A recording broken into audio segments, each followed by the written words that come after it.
Hey, welcome everybody. Justin Chamness here with realestateWholesalerSclub.com. And I've got a very special guest with me here that's coming to me really. It's very important that we talk to this guy because he's one of the top notch, knowledgeable people in our industry for doing what it is that we do. And of course, what we do is we find great property deals and we either keep them in our portfolio or we flip them to someone else that wants to do something with them, maybe keep them in their portfolio. And it's Burton Alicando from PropStream. Hey, welcome, Burton. I've been using PropStream for a long, long time. And if you know about me, you know that I love PropStream. I would not be caught without it in this business. And the reason why is because, well, I use it all the time, not just for determining property values, which I do use it to determine property values, rental values, things like of that nature, which is super helpful. Pulling up comps or comparable solds in the area, determining is there anything being flipped in the area, are there buyers in the area, but also it's a super powerhouse software so that I can pull off data of records that are failed listings, probate, pre-foreclosures, all of the lovely, lovely lists of people that we want to reach out to and make our offers to, whether it's an ugly house or a pretty house.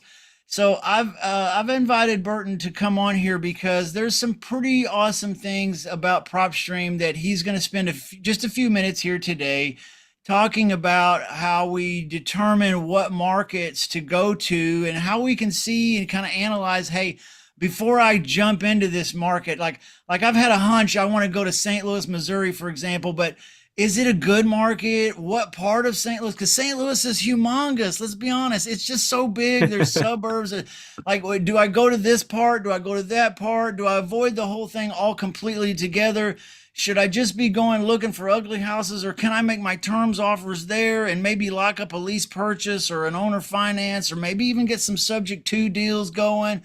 So Burton's going to help us learn how we can analyze a particular market and kind of determine whether we feel like this is worth going to, or what part of a market to go to. So I really want to turn this right over to Burton because, like I said, he is a primo expert in this industry. And I'm so grateful that you're here today, Burton. Thank you for being here, man. No, Justin, thank you so much for having me, man. I should be the one grateful to be here and to be blessed that you've given me the opportunity to share what I know to your audience. So thank you so much, man. Really appreciate that. Have learned so much from you over the years, man. I'm very, I really have. I'm not just saying that. That's not fluff.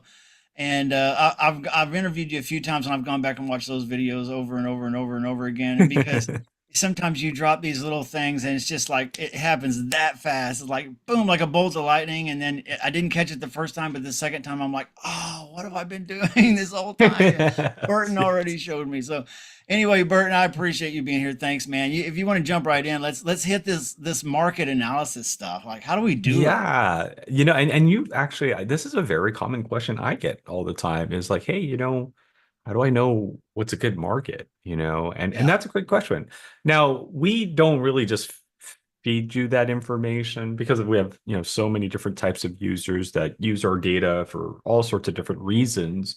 We don't really have, analytics that caretake to a certain audience. But if I was an investor and I'm, let's say, either new or going into a new market, where do I begin, right? Because again, you want to Hmm. make sure you're hitting the right areas, getting the most bang for your buck.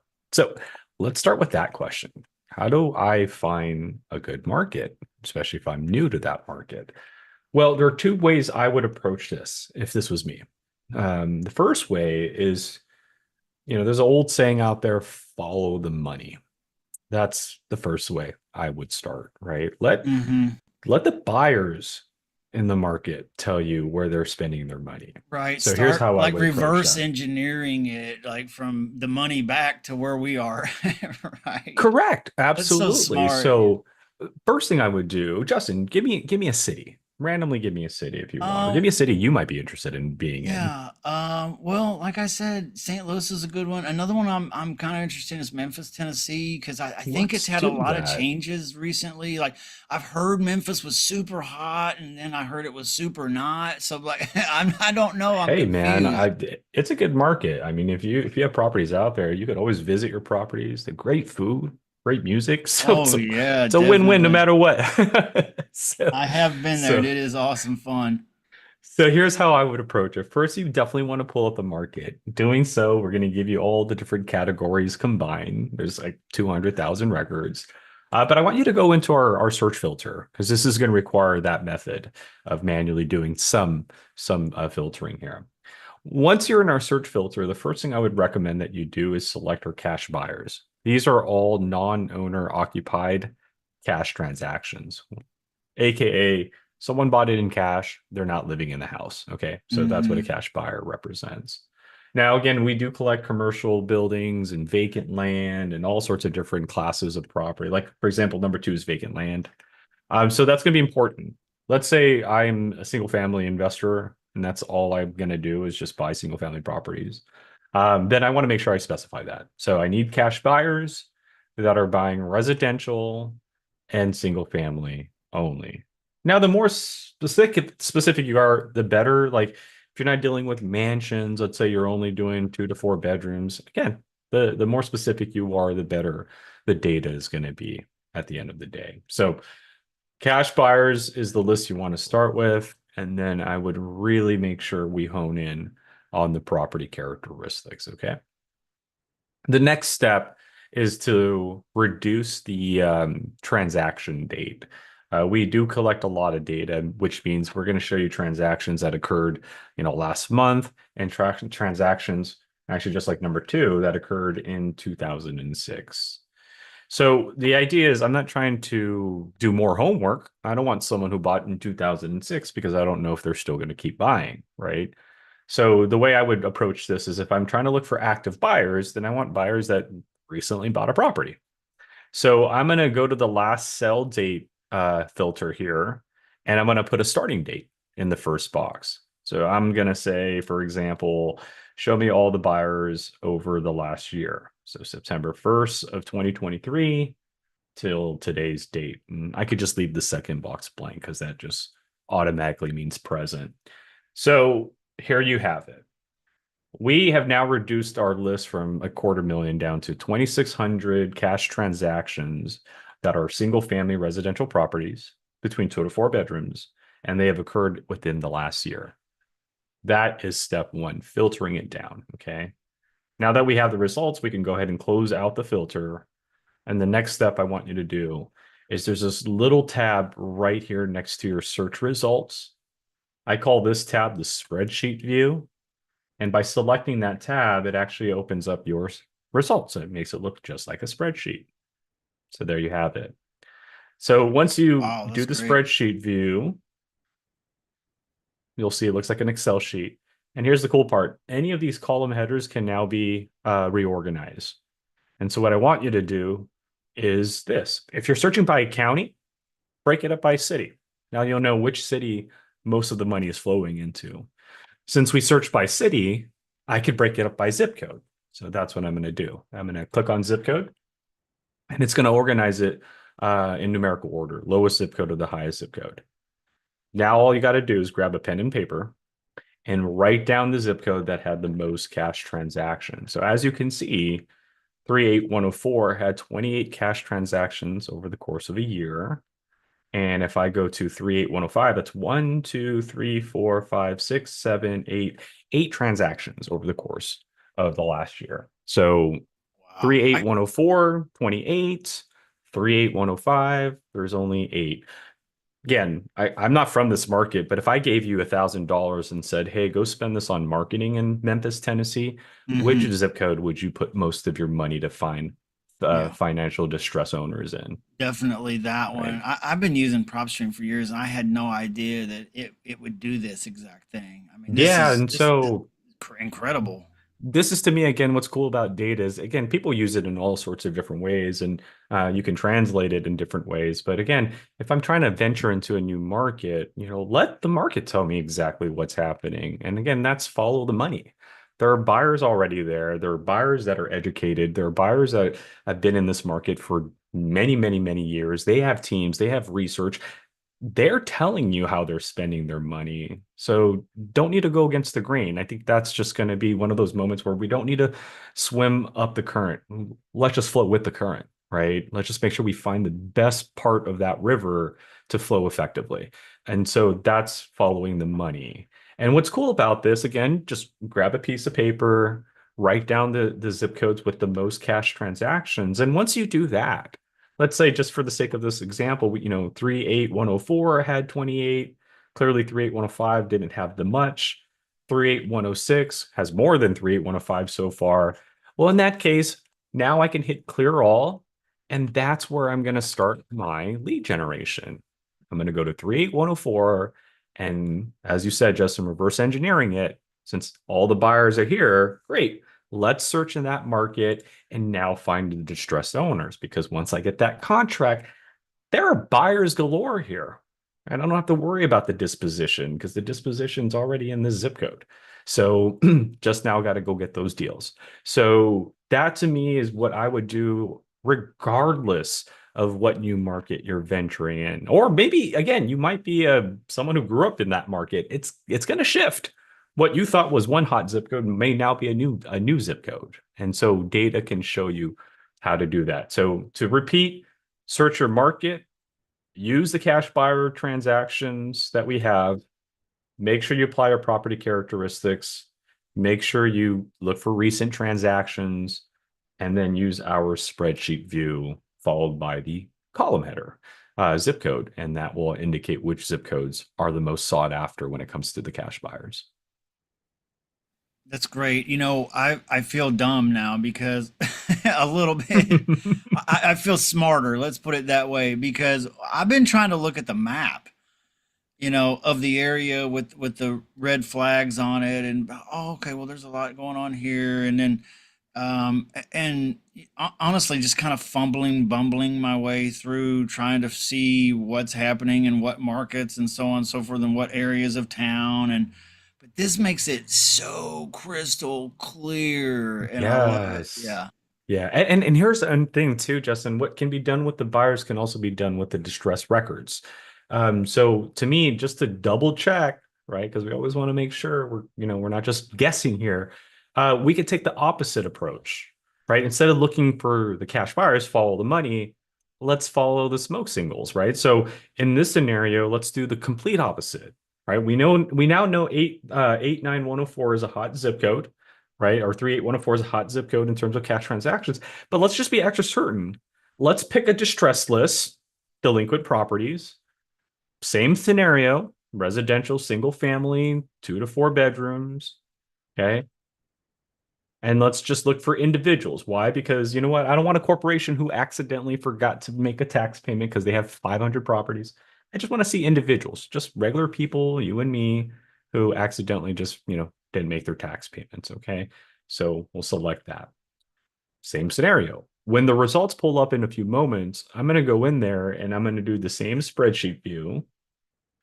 And now I'm going to break it up by zip code.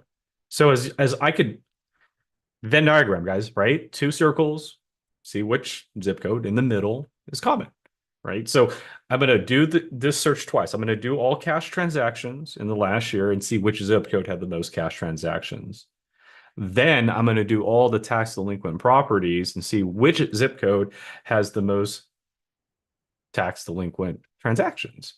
So as you can see, again, I'm not from this area, but 38103, I didn't see any cash transactions earlier when I did the cash. And guess what? There's only been 2 tax delinquent properties in this market that are recorded. Do you see why the cash buyers are not in 38103? Just because that's not where the distressed homeowners are at. But let's look Okay. at 38104. There you It go. literally goes through the whole first page. Let's go to Wow. the next page. It's Wow. 2 pages of Yeah. 38104. The data is telling you something. I'm not forcing it. No, Wait a There's a minute. reason why the buyers are in 38104. You It's did because the zip search. code, That is the same exact zip code as the buyers. That is what you're looking at now for the distress or delinquent, tax these are delinquent. tax delinquent properties, and we're Wow. noticing a Okay. majority of them are in 38104. So there's blood in the water, and these buyers know it. They're looking at these records and saying, "Whoa, out of all the zip codes in the city, 38104 tends to have the most financially challenged area. Let's put our money there." And the data is showing you the same thing. Again, you can do this in multiple markets. See the buyers and which zip code the buyer is in to double check it, pull a distress list and see which distress zip codes are more frequent. And if you find the one that just that's where the buyers are at and that's where the most distress records are at, then I think you found yourself the newest hottest market that you need to be in.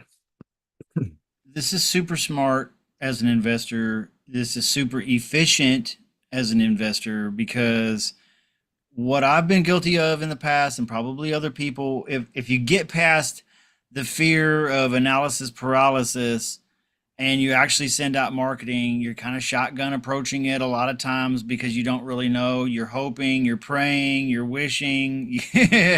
This here takes a lot. So this actually makes you more of a matchmaker because you already know that this is where the folks want to get married up, meaning that the houses with motivated homeowners and the buyers that want to buy those homes. So maybe before I don't mean to change subjects so quickly, and by all means continue if you want, but I also do a little bit of mailing stuff myself. Okay, so Yeah, I yeah. do text blasts and all the stuff that everybody does, but I like to do mailers, especially in markets like this where let's say there's only 20, 25, maybe 30 people that I want to mail to. I'm talking about homeowners. And so maybe it would be easy for me if I were using PropStreams. PropStream has some marketing tools in it like that. Yes, So correct. can you show me how I can just with a click of a button or two or three send out a mailer to these and just call it Yeah. done for the day because I've already accomplished my goal of marketing to a very specific niche down list where I know I can sell these deals once I get someone to just say yes. Exactly. So let's do that. Let me pull up the hot zip code we identified, 38104. And you guys got to check out our other videos because there are videos where I talk about, finding leads outside of a list. You know what I mean? So, but in this scenario, let's just pull the tax delinquent properties. So tax delinquent, off market, single family. Make sure you add your equity and other stuff, guys, that might be important to you. But once you do that, go ahead and check off your results. I'm going to go ahead and save those 489. I'm going to add them to a list. And then I'm going to call this my 38104 tax list. Hit the save button. And that's the first step. We need to make sure that we save the properties. Okay. So rule of thumb, in order to use our marketing or even to skip trace with PropStream, which I believe is a form of marketing, because you're going to use these numbers to call or email, you got to have a list. So to know that you have a list save, head into my properties. And if you see your marketing list in there, then you are good to go. So there's our marketing list right there. All you'll need to do now is just hit the campaign section and start a new campaign. So the way our campaign works is you can actually start as many campaigns as you want. So for each list you create, you can create a campaign for it. So if you have 5 lists, you can have 5 campaigns. Why would you want to start a campaign? Well, Justin nailed it right on the head. One of the reasons you're going to benefit from it is because we could send postcards for you. So once I start a new campaign, we can call this the 38104, select my group. And then when I hit the save button to initiate my campaign, there you go. I'm going to be able to create a landing page. So I can actually set up a landing page for this list. And then Justin nailed it right on the head. We can send out postcards and then we can also send out emails to this list as well. So those are the 3 reasons why you would definitely want to take Oh, advantage that's of great. our So, campaign so section. when we started, you said that if you were going to give us all $1,000, Yes, absolutely. I'm just, Monopoly money. I'm Monopoly money, kidding. guys. Yeah, I'm teasing, but really, we could get this list done pretty inexpensively, even though it's nearly 500 records. So Yeah, let's talk about absolutely. that And if you don't mind. yeah, so with that amount, because we have our postcard tiered price, that would fall under this amount right here because it's between 250 and 499. We have 489 recipients right now, 52 cents, and that includes postage for the standard size or the oversized card. And what's also cool about PropStream is you can either start with a blank design, which means either upload your own design or create one from scratch, or we do have some templates that you can utilize as well. So So I could market yeah, that whole list postcards like without sitting at my desk printing out yellow letters and stuff in envelopes and all this stuff. I've been guilty of all that too, but I could hit that whole list of 500 homeowners for like $260. yeah, can absolutely. That's correct. Yeah, and again, that price does include postage and fulfillment, meaning we're going to be the ones to create your design and then issue them out to the mailing addresses. That's nice. Okay, great. And you said something about emails. What was that about? Yes. So we have email marketing as well included in our campaign section. So our email marketing. So again, you guys can do this yourself. You can go online, start a new draft, one email at a time, right? Well, instead of doing one email at a time, we can blast all the emails on your contact list. What's also cool about our email marketing, well, first off, before I go any further, what's the cost? It's 2 cents an email, right? So every time we send an email, it's 2 cents. But here's where you could benefit from it. One, the email that we send out can be replied back to. You guys have seen a lot of marketing emails. They usually start off with "do not reply" at whoever the vendor is, right? So, our emails can be replied back, and the reason I love that is because I've seen people take advantage of that. They'll say things like, "If you need immediate assistance now, just reply with a yes, help me." Right? Or something that where, hey, you know what? Please. Same with follow up or just scrubbing the list. Sometimes you'll get people that are like, hey, screw off. I don't want you to ever email me again. And they're able to reply back to that, and you're able to get that response immediately. So it can be replied back to. That's one thing. The other thing I like about it is we have a can spam compliancy filter embedded in the subject line.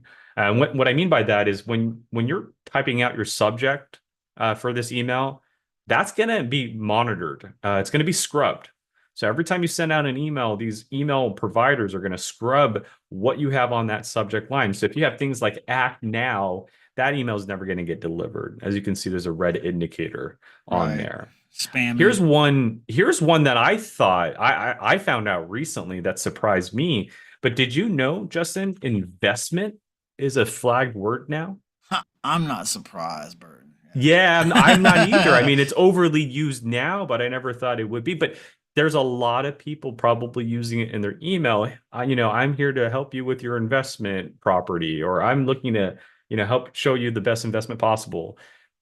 That's overly used now that the providers have caught on. And if you have that word in any of your subject titles, then it's never being delivered. But that's what's cool about our email. It's 2 cents. They can reply back to it, which I think is awesome. And then there's a can spam compliancy filter, which helps increase the probability of delivery. So again, 500 homeowner prospects, potential motivated sellers, niche down specifically to a particular zip code. I can email all of them for like $10. Yeah, that's correct. That's pretty good. I had no idea, frankly. Just really, honestly, I didn't know that the email. How do you guys even get their emails? I know that somebody's going to want to know that, and I'm an That's a great inquiring question. mind. Yeah. We get it through our skip tracing. So we obviously partner up with the top skip tracing providers out there. So within PropStream, if you don't have the numbers yourself, that's okay. Build your list and then skip trace it with us. It's 12 cents an address, and there's no minimum or maximum. I get this question a lot. Can I just skip trace one property? You sure can. So for like a list of 100, for example, that would be about $12. Right. Okay. Yeah. So 500 would be somewhere around 60 bucks. yes, Yeah. 55, $60. Yeah. So Mhm. again, once you give us all that $1,000 that you were talking about, we'll all be able to teasing only.